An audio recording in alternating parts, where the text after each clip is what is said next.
Excella Education Study in USA assured scholarship. Contact 9881 నమస్కారం గురుగారు. ఓం శ్రీ మహాగణాధిపతయే నమః. గురుగారు, సాధారణంగా అందరూ అనుభవిస్తుంటారు, చూస్తుంటారు. ఇప్పుడు నేను అడగబోయే విషయం ఏంటంటే, ఎక్కువగా కష్టపడుతుంటారు, ఎవరిని పట్టించుకోకుండా, ఎవరిని ఒక మాట అనకుండా వాళ్ళ పని వాళ్ళు చేసుకుంటూ పోతుంటారు. అదే వాళ్ళు చేసే తప్పు. అంతే అంటారా గురుగారు? ఎందుకంటే ఇవాళ మన పని మనం చేసుకుంటూ వెళ్తే అవతల వాళ్ళకి ఏంటంటే వీళ్ళు ఏదో ఎదిగిపోతున్నారేమో ఒక భయాలు. అసలు ఎందుకని గురుగారు? ఇప్పుడు మామూలుగా ఇంత మంచిగా ఉండి వాళ్ళని ఒప్పించకుండా వాళ్ళ పని వాళ్ళు చేసుకుంటూ వెళ్ళిపోతూ ఉంటారు.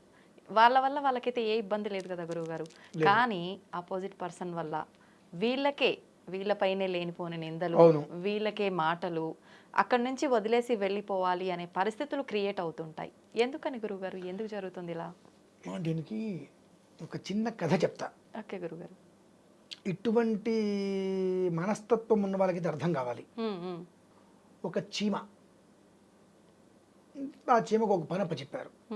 అప్పచెప్పి నీ పనిలో మేము వేలు దొరచం, తలబెట్టం, నువ్వు చేయగలిగింది నువ్వు చేసుకో అన్నారు. ఆడుతూ పాడుతూ ఆ చీమ ప్రతిరోజు చాలా ఉత్పత్తి తీసుకొని వస్తుంది. ఆశ్చర్యపోతున్నారు. చాలా రోజు రోజు రోజు రోజుకు ఉత్పత్తి విపరీతంగా పెరుగుతుంది. వెంటనే అక్కడ ఉన్న వాళ్ళందరికీ కూడా ఒక ఆలోచన వచ్చింది. ఈ చీమ ఇంత ఉత్పత్తి చేస్తుంది, అందరి దృష్టి చీమ మీద పడుతుంది కదా, అంటే ఇప్పుడు చీమ గొప్పదైపోతుంది. కాబట్టి అసలు ఆ చీమ అంత ఉత్పత్తి ఎలా చేస్తుంది అనేటువంటిగా దాని మీద ఎంక్వైరీ చేయమన్నారు. ఆ ఎంక్వైరీకి ఒక బొద్దింక, ఒక ఈగ, ఒక దోమ, ఒక 4 దొడ్ల గోబ లాంటివి ఇన్ఫెక్షన్స్ దాని అది ఏం చేస్తున్న ప్రతిదీ తెలుసుకోమని చెప్పారు. దానికి తోడు డ్యాగని కూడా పెట్టారు. ఆ డ్యాగకి ఏంటి, తినటం మినహాయిస్తే, నేను ఎంత అని చూడటం మినహాయిస్తే ఇక విషయ పరిజ్ఞానం ఏమాత్రం దానికి ఉండదు. ఇదేం చేయాలి, చీమ పాపం అప్పటివరకు తన పంతం చేసుకుంటూ వచ్చింది.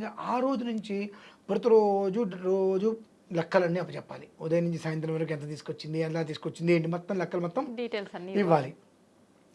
ఈ 6 నెలల పాటు అది ఆరాంసే చేసుకున్న దాంట్లో ఒక మీటింగ్ లేదు, చేసుకుంటూ వెళ్ళిపోతుంది. వీళ్ళందరూ ఒకటిగా అయిపోయి, అంటే వీళ్ళెవరు చేయలేకపోతున్నారు. చీమ ఎక్కడ చేసేస్తుందో, అది ఎక్కడ ఎదుగుతుందో అనే ఒక భయంతో నాకు మీటింగ్స్, ప్రతి గంటకు ఒక మీటింగు. ఏమైంది, ప్రతి గంటకు ఒక మీటింగ్ చేసుకొని ఉపయోగం లేదు. ఆ మీటింగ్ ఆ చీమను నిలబెడతారు. చీమ, నిన్ను నువ్వు 10 గింజలు తీసుకొచ్చావు, వాళ్ళు 9.5 తీసుకొచ్చావు, ఈ మధ్యలో ఉన్న కాసేపు 1/2 గింజలు నువ్వు తినేసావా, ఏం చేసావు అంటే దానికి అర్థమయ్యేది కాదు. ఈ మీటింగులు దేనికి అసలు? మీ బ్రతుకులకి ఏనాడు మీరు 1 గింజ తీసుకొచ్చిన పాపను పోలేదు. నేను తీసుకొచ్చిన 10 గింజల్లో 6 గింజలు తినేసి 4 గింజలు బయట చూపిస్తున్నారు. అది మీ బ్రతుకులు. నన్ను వచ్చి నెల తీస్తున్నారా? ఓకే, మంచిది. అలానే నిల్చుంటూ ఉండేది. దానికి ఏంటి, పని చెడగొట్టడం కోసం. అంటే ఏంటి, నేను నిన్ను వెళ్ళమని చెప్పను, నేను ఎందుకు నువ్వు ఉద్యోగం అనేసి వెళ్ళిపోతే నాకు సంబంధం లేదు అని చెప్పి దాని నెత్తి మీద అనేక రకాలుగా తీసుకొచ్చి పెడుతున్నారు. ఈ పాపం ఆ చీమ చేసి చేసి చేసి చేసి దాని మీద ఎలాంటి బర్డెన్లు లేనప్పుడు ఇంతింత ఉత్పత్తి చేసేది కాస్త ఈ బర్డెన్లు వేసి ప్రెషర్ పెరగడం, ప్రతిదానికి వాళ్ళకి వెళ్ళి ఇది ఇట్లా ఉంది అలా ఉంది చెప్పడం వల్ల ఏమైంది, ఆ ఒక్క చేసేటువంటిది మొత్తం అంతా కూడా ఇలా ఇలా తగ్గిపోవడం మొదలుపెట్టింది. ఇంతే, పెరగట్ల.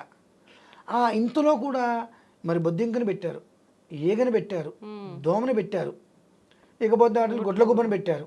ఈ గుడ్ల గూబ ఉన్న దాంట్లో తినటానికే సరిపోతుంది. చూపించడం వచ్చిందే ఇంత, అందులో ఇంత తినేస్తున్నాయి. ఇవి అన్నింటికి పైన డ్యాగన్ పెట్టారు. అదేం చేస్తుంది, దాని ముక్కుకు దొరికినంత నోట్లో పెట్టేసుకుంటుంది.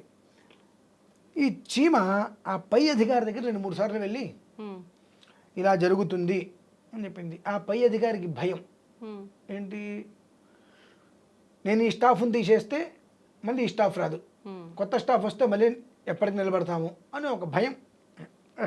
ఆ బాసు అనేటువంటి పెద్దది ఏదైతే కనుక ఒక వ్యవస్థ ఉంటుందో దానికి. అదేంటి, కావు కావనే కాకి అంటే ఎక్కడ కావు అనాలి, ఎక్కడ కావు అనకూడదు దానికి తెలుసు, కానీ విచక్షణ కోల్పోతుంటుంది ఒక్కొక్కసారి. ఎన్నిసార్లు చెప్పుకున్నప్పటికీ కూడా నీకేం పర్లేదు అంటాం. ఈ చివరికి వీళ్ళందరూ కలిసి తెలిసిందంటే తెలుసమ్మా, ఈ ప్రొడక్ట్ మొత్తం తగ్గిపోతుంది, ఆ, ఎదగట్ల. ఇంతకుముందు ఇంత ఉండేది, ఉండేది. ఇప్పుడు ఇంతే ఉంది, అది కూడా అసలు కనిపించట్లా. ఏమైంది? ఈ పని మొత్తానికి కూడా పనిలో బద్ధకత్వం చూపించేది ఎవరు అని అంటే వీళ్ళందరూ రిపోర్ట్ రాశారు, ఉమ్. చీమ పని చేయట్లేదు అని.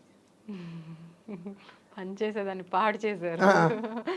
ఆరామ్సే తన పని తను చేసుకుంటూ రోజు 50%, అంటే తనకు ఎంత పని అయితే చెప్పి దానికన్నా 50% ఆడుకుంటూ పాడుకుంటూ వృద్ధి చేసుకుంటూ వస్తుంటే అది తినాల్సినంత తినేసేసేసి చివరికి ఏం చేశారు, దాని మీద ఎలా పనిచేస్తుంది, ఎంత పని చేస్తుంది, ఈ పని చేస్తుంది అంటే 50% పని చేస్తుంది అంటే ఇంకా ఎక్కువ పని చేయగలుగుతుంది. ఆ మధ్యలో అలసటగా కూర్చుంటుంది ఎక్కడైనా పని ఆపేసి. ఆమెకి చెప్పింది ఆ చీమకి రోజు 10 గింజలు తీసుకురా అన్నారు, అది 50 గింజలు తెస్తుంది. ఇంకా ఎక్కువ పని చేస్తే ఇంకో 50 గింజలు తెస్తుంది కదా. ఈ 50 గింజలు తెస్తూ మధ్యలో అలసత్వం చూపిస్తుందా, పడుకుంటుందా, విశ్రాంతి తీసుకుంటుందా, తినడానికి ఎంతసేపు టైం తీసుకుంటుంది, ఇవన్నీ కూడా ఆమె మీద ఆ చీమ మీద పర్యవేక్షణ పెట్టారు. ఉమ్. మాటికి వచ్చి ఈ ట్రిప్లో ఎంత తీసుకొచ్చావు, అరగింజ వచ్చిందా, గింజ వచ్చిందా, గింజన్నర వచ్చిందా, గింజన్నర ఎందుకు వచ్చింది, ఇంతకుముందు 10 గింజలు తీసుకొచ్చావు కదా ట్రిప్కి, ఇప్పుడు ఎందుకు తేలేకపోయావు, ఇవన్నీ ఆమె ఆ చీమ మీద పడి ఆమె అది పని చేయలేకపోతుంది. ఆ పని చేయలేక ఒత్తిడి తగ్గిపోతుంది. ఎందువలన రోజుకి 8 గంటల పని అంటే 10 గంటలు 12 గంటలు కూడా చేస్తుంది. ఈ 12 గంటల్లో 10 గంటలు మీటింగ్లోనే ఉంటుంది, చేసేది 2 గంటలు ఇంకేం చేస్తుంది. అందరూ కలిసి ఏం చేశారు, ఇక్కడ వర్క్ మొత్తం తగ్గిపోయింది. దేనికి మూల కారణం ఎవరు అంటే ఈ యొక్క బొద్దింక, ఈగ, దోమ ఇవన్నీ కలిపి, డేగ అవన్నీ కలిపి ఈ పనిలో అలసత్వం కల్పిస్తుంది, చీమ కల్పిస్తుంది. కాబట్టి ఈ చీమను తక్షణం పనిలోంచి తీసేసేయండి. పీడ పోయింది పాపం. అంతే కదండి. అంటే ఏంటంటే మనం ఎప్పుడైతే కనుక మన పని మనం ప్రశాంతంగా చేసుకుంటూ ఉంటామో ఎదుటి మనిషికి నచ్చదండి. ఎదుటి మనిషి దాన్ని దృష్టిలో ఉంచుకొని వీళ్ళు పని చేసుకుంటూ వెళ్తున్నారంటే వీళ్ళకి ఏదైనా మనకైనా పై పొజిషన్ ఇస్తారేమో, పై స్థాయి ఇస్తారేమో, వాళ్ళ మాట నెగ్గుతుందేమో అనేటువంటి ఒక భయంతో వాళ్ళ ఒక ఆధిపత్యం పడిపోతుందేమో అనే ఒక ఆలోచనతో, ఎట్లా సంబంధం లేని విషయం కానివ్వండి, పెళ్ళైన తర్వాత అత్తగారింటికి కోడలు వస్తుంది. కోడలు వచ్చిన తర్వాత అత్తగారికి నిజంగా కోడల మీద ద్వేషం ఉండదు, కానీ కొడుకు అప్పటివరకు అమ్మ మాట విన్నా పెళ్ళ మాట వింటూ ఉంటే నా కొడుకు నా చేయి దాటిపోతాడేమో అనే ఒక భయంతో నేను అత్తగారిని కాబట్టి ఇలా ఉండాలి అంటే నా ఒక్క గొప్పతనం, నా ఒక్క వ్యక్తిత్వం నేను కోల్పోతానేమో అని ఒక భయంతో అధికారం ప్రదర్శన చేయాలని చెప్పి ఆ గౌరవాన్ని, మర్యాదను కోల్పోతుంది ఆవిడ. కోడల దగ్గర కోల్పోతుంది, తల్లి దగ్గర కోల్పోతుంది ఆవిడ, కొడుకు దగ్గర. కోడల్ని చెప్పు చేతలో పెట్టుకోలేదంటే నా కొడుకుని తీసుకెళ్ళిపోయి నన్ను తను పట్టుకుంటుండేమో. ఇప్పటివరకు అత్తగారుగా ఈ ఇంటి బాధ్యతలు నేను నిర్వర్తించా, నా బాధ్యతలు తప్పుకోవాల్సి వస్తుందేమో నేను, తర్వాతకైనా ఆవిడే తీసుకొస్తుంది. ముందర స్థితి కానీ ఏదో చేద్దామని ప్రయత్నం చేసి మొత్తం కోడలు ముందు, కొడుకు ముందు ఆవిడ చిన్నతనంగా అయిపోతుంది. అలానే వీళ్ళు చేసేది పనులు ఏంటంటే అవతలి వ్యక్తి కష్టపడుతుంటే ఎందుకు కష్టపడుతున్నారు, వాళ్ళు ఏదో పని చేస్తున్నారని అనుకోవాలి, వీళ్ళెవరూ పని చేయట్లేదని అనుకోవాలి.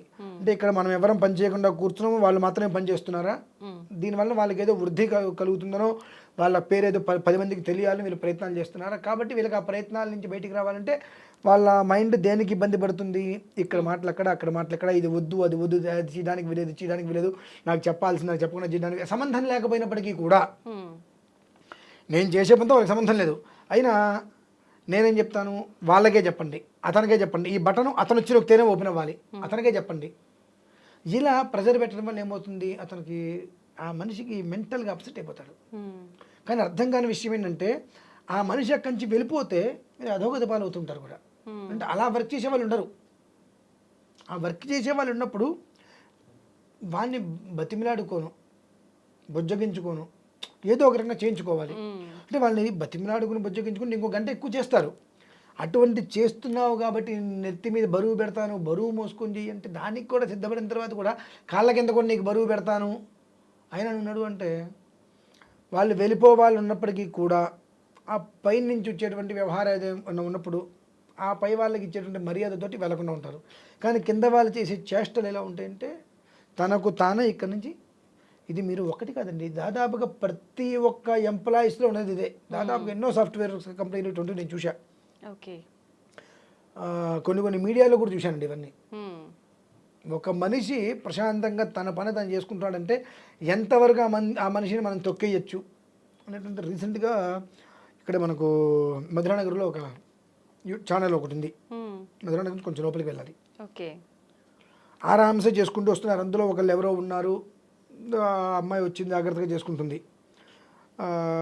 ఏదేదో హెచ్ఆర్ ఏదో ఉంటుంది అందులో, అదేదో ఇచ్చారు అమ్మాయికి సంథింగ్. మ్మ్. ఆమె కింద ఒక 4-5 ఉన్నారు. ఓకే. నాకెట్టా తెలుసు అంటే ఒక రకంగా అందులో నేను పార్ట్నర్షిప్ తీసుకోవాలనుకున్నా. మ్మ్, మ్మ్, మ్మ్. ఓకే.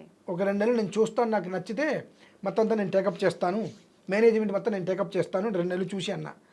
ఈ 2 నెలల్లో ఒక అమ్మాయి ఇందులో జాయిన్ అవ్వగానే కొన్ని వీడియోస్ నేను ఇచ్చా, సుమారుగా ఒక 35 వీడియోస్ ఇచ్చాను. సంబంధం లేకుండా అవన్నీ వ్యవహారాలు నడిచినాయి, అది వేరే విషయం. నేను కిందకు వచ్చి ఇది కరెక్ట్ కాదు అని చెప్పా. వెంటనే సినిమా యాక్టర్ ఒక ఆయన ఉన్నారు, ఆయన పేరుతో ఉండేటువంటి వ్యక్తిని అక్కడ మేనేజర్గా కూర్చోబెట్టారు. శాలరీ ఎంత అన్న 1,20,000 అన్నాడు. అతనికి ఏం తెలుసు అయ్యానంటే కనీసం మాత్రం ఏ టైంలో ఒక వీడియో అప్లోడ్ చేస్తే జనాలు చూస్తారనే విషయం కూడా అతనికి తెలీదు. ఓకే. ఏ టైంలో అప్లోడ్ చేస్తే వీడియో జనాలు చూస్తారంటే అతనికి తెలీదు. చివరికి ఏమైంది, ఒక 2 నెలలు నేను చూస్తాను, నాకు అంతా నచ్చితే నేను మొత్తం అడిగాను, కెమెరామెన్స్ మొత్తం నేనే తీసుకుంటానండి, మొత్తం నేను చూసుకుంటా, పేరు మీదే ఉంటుంది, మొత్తం నేను నడుపుకుంటా, నాకు ఎవ్రీ మంత్ 2.5 ఇవ్వండి, మొత్తం నా సర్కిల్ మొత్తం సిస్టమ్ మొత్తం నేను చూసుకుంటా, మీకు రెవెన్యూ ఇంత తెప్పిస్తా అని చెప్పుకుంటూ వచ్చాం. అన్నింటికి సిద్ధపడ్డారు. కానీ ఈ అవలక్షణాలు కొన్ని ఉంటాయి.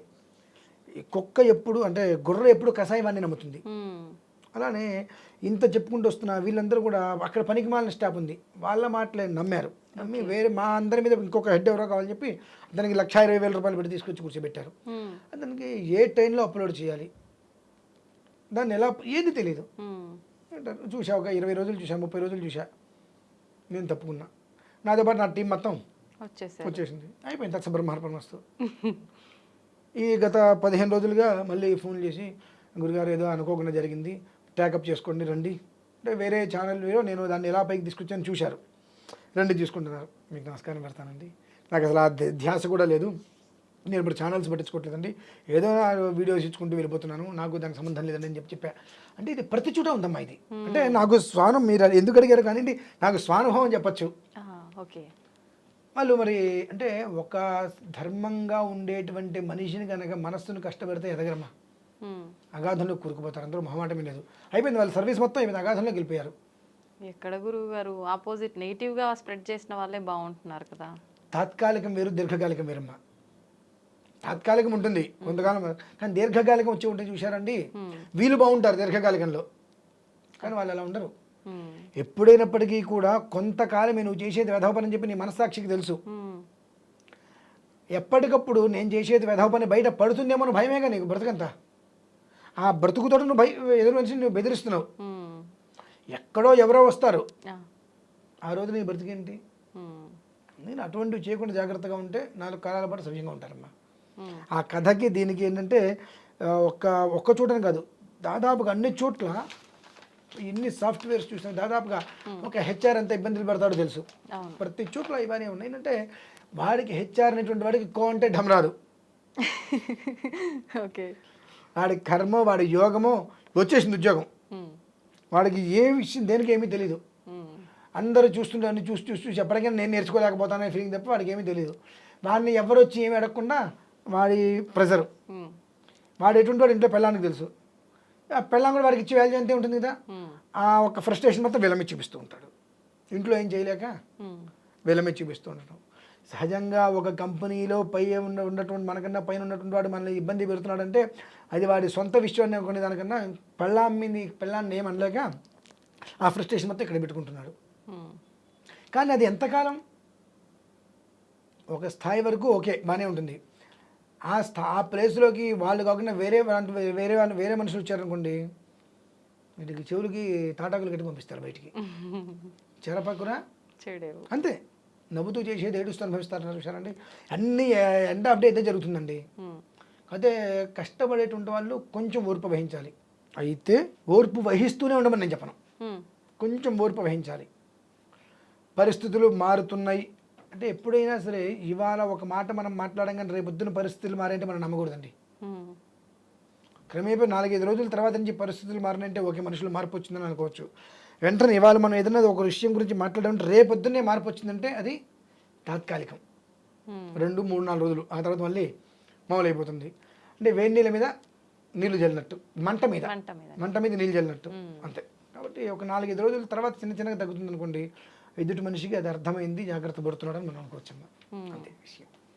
నిజంగా జరిగేవన్నీ కళ్ళకి కట్టినట్టుగా జరిగేవన్నీ ఇవేనమ్మా. జనరల్ గా ఇవే జరుగుతుంటాయి గురుగారు ఎక్కడ చూసినా. అవును, అందుకనే వాళ్ళ కుటుంబాల్లో ఒక్కళ్ళు కూడా సుఖము ఉండదు, శాంతి ఉండదు, సరిగ్గా సంతానాలు ఉండవు, భార్యల మాట వినరు, నానా ఒకటి కాదులేండి. ఉమ్, ఈ సాటర్డే సండే వచ్చిందంటే ఇంట్లో కూడా కూర్చోలేరు వాళ్ళు. ఉమ్, అది సుఖం లేని జీవితాలు. ఎంతసేపటికి కూడా పరనింద, వాడు నువ్వు ఇట్ట చేసావు, నువ్వు ఇట్ట ఏమి చేయకపోయినప్పటికీ కూడా వాడు మనస్సాక్షికి తెలుసు ఏం చేయట్లేదని, కానీ ఒక ఈగో, ఆ, నేను ఇంత, దాని ప్రత్యక్షంగా కొంపలు అనుభవిస్తూనే ఉంటాడు. అంతేనండి.